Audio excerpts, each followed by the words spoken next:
अस्सलामुअलैकुम। उम्मीद है सब दोस्त खैरियत से होंगे। सबसे पहले तो मैं join to serve the nation में सबको खुशामदीद कहता हूँ। आज की जो वीडियो है वो है MES जॉब्स के मुतल्लिक़। MES की जॉब्स आ चुकी हैं और इस दफ़ा उनका प्रोसीजर पिछली दफ़ा से काफ़ी ज़्यादा सिंपल है, क्योंकि पिछली दफ़ा पोस्ट सिस्टम था, यानी आपको अपने डॉक्यूमेंट्स वगैरह और साथ में चालान वगैरह लगा कर पोस्ट करना पड़ता था, यानी पोस्टल आर्डर वगैरह लगाने पड़ते थे। लेकिन इस दफ़ा उनका जो तरीक़ाकार है वो बहुत ज़्यादा अप टू डेट है। अप टू डेट होने से मुराद ये है कि इस दफ़ा उन्होंने एक तो रजिस्ट्रेशन ऑनलाइन कर दिया, दूसरा उन्होंने बैंक चालान जो आप ख़ुद ही यानी बनाएंगे अपना यानी CNC वगैरह देकर, और वो चालान पे करके आपकी रजिस्ट्रेशन हो जाएगी। तो हम इसके तरीक़ाकार की तरफ चलते हैं। तरीक़ाकार पर जाने से पहले मेरी आपसे लोगों से रिक्वेस्ट है, वीडियो को कहीं से स्किप ना करें, और अगर जो नए दोस्त हैं वो काइंडली चैनल को सब्सक्राइब कर दें जी। तो ये मैंने www.mes.gov.pk पे आया हूँ, और इस साइट पर आने के बाद सबसे पहले हम जॉब एडवर्टाइजमेंट देख लेते हैं कि जॉब्स का जो मेन वो है जी। सबसे पहले जो जॉब्स दी हुई हैं मैं आपको इनकी जो यानी पोस्ट का नाम और क्वालिफ़िकेशन ये बताता जाऊंगा। सबसे पहले हेड क्लर्क की जॉब है, ये 14 स्केल की है और इसकी 3 वैकेंसी हैं।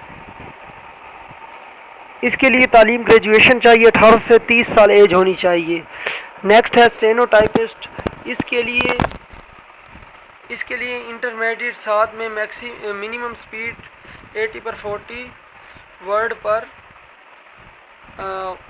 पर minute short hand typing speed होनी चाहिए आपकी।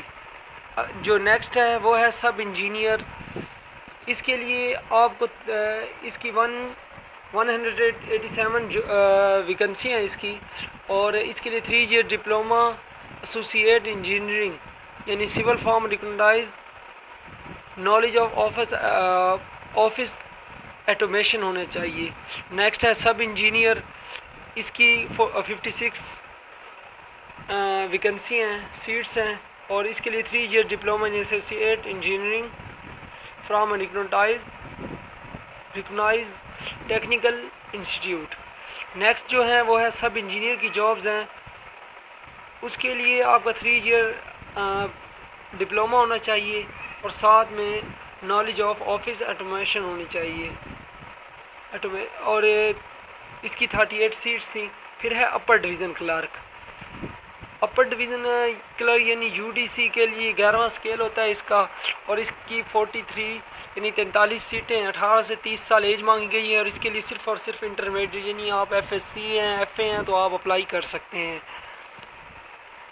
नेक्स्ट जो है, ये जितनी भी सीट्स हैं ये सारे पूरे के पूरे मुल्क के मुख्तलिफ़ इलाकों से हैं। इनका मेरिट यहाँ दिखाया गया है, यहाँ आपके सामने है स्क्रीन पर, आप ज़रा गौर करें, वीडियो को पास करके देख सकते हैं। हर एक के सामने उनकी जो मेरिट है, यानी मेरिट पे कितनी है, पंजाब की कितनी है, सिंध की कितनी है, KPK की कितनी है, कश्मीर की कितनी है, यहाँ देख सकते हैं। तो 7 नंबर पर है सीनियर ड्राफ्ट्समैन। इसके लिए post matric diploma associate engineering architecture from recognise institute. फिर है लोअर डिवीज़न यानी LDC। इसकी इस दफ़ा सबसे ज़्यादा वैकेंसी हैं, 244, और इसके लिए उन्होंने मैट्रिक मांगी हुई है, कोई डिप्लोमा वगैरह नहीं मांगा हुआ। सिर्फ मैट्रिक आपकी होनी चाहिए और टाइपिंग स्पीड आपकी 30 वर्ड पर मिनट होनी चाहिए। नेक्स्ट है जूनियर ड्राफ्ट्समैन। इसकी 44 सीटें हैं। Post of matric 2 year certificate in draftsmanship from recognise institute. अगला है 10वें नंबर पे आता है लेबॉर्ट्री असिस्टेंट। सिर्फ इसकी 1 सीट है, और इसके लिए आपको FSC प्री इंजीनियरिंग और 3 year experience in relevant field में चाहिए, यानी आपको लेबॉर्ट्री में काम करते हुए 3 साल हो चुके हों। फिर है स्टोरमैन। इसकी 35 सीट्स हैं। तो इसके लिए आपको मैट्रिक चाहिए, नॉलेज ऑफ ऑफिस ऑटोमेशन चाहिए।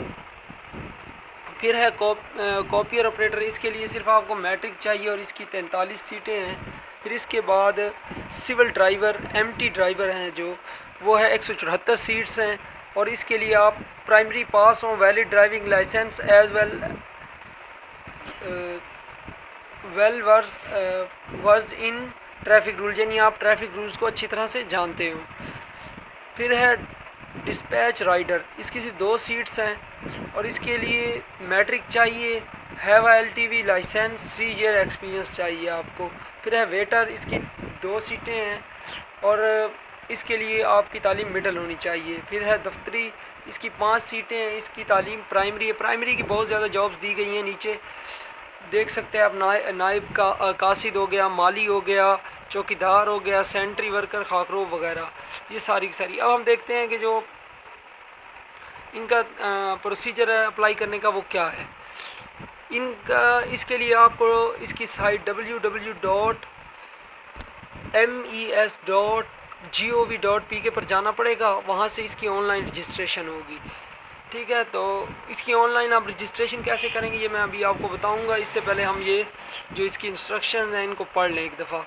वो कहता है कि an objective type screening test of BPS 6 to 14 will be held of Islamic studies, Pak studies, English, general knowledge and subject, यानी आपको इन सब्जेक्ट्स की अच्छी तरह तैयारी करनी होगी। इनका एक स्क्रीनिंग टेस्ट होगा, जैसा कि आपने देखा है कि एयरफोर्स, आर्मी, एयरफोर्स वगैरह का होता है, यानी कंप्यूटर पर टेस्ट होगा स्केल 6 से 14 वालों का। इसके लिए आपको अच्छी सी तैयारी करनी होगी।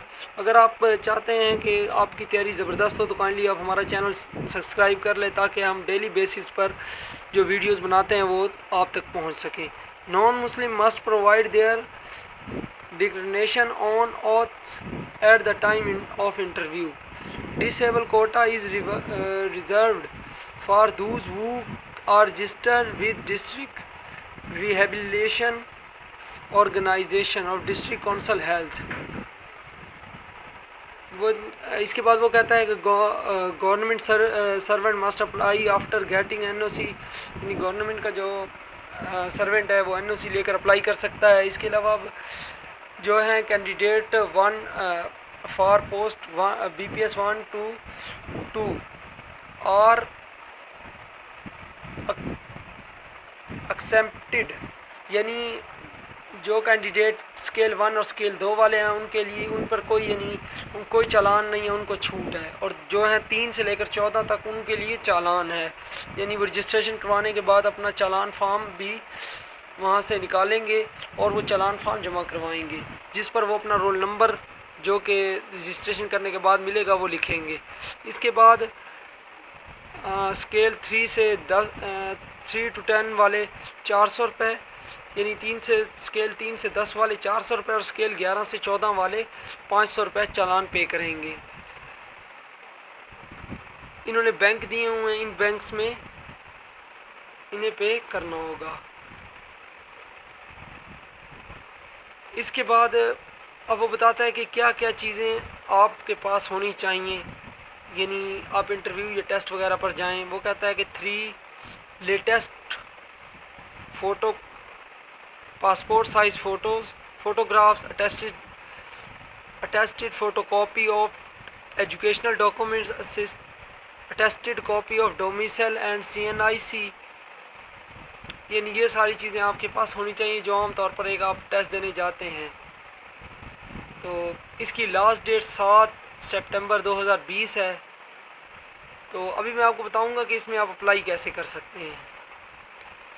अभी आप जाएंगे अप्लाई ऑनलाइन पर क्लिक करेंगे।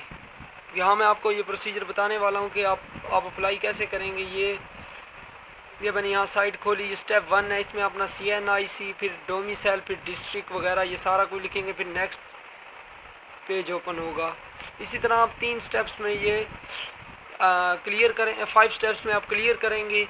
जब आपकी रजिस्ट्रेशन हो जाएगी तो वो जो आपने मोबाइल नंबर दिया होगा उस पर आपको एक वेरिफिकेशन यानी SMS मिलेगा रोल नंबर जिसमें होगा, वो रोल नंबर आप पुट करेंगे और इससे आपका चालान फॉर्म जनरेट हो जाएगा। चलें, उम्मीद है आपको वीडियो पसंद आई होगी। चलें, इसके साथ ही अल्लाह हाफिज़।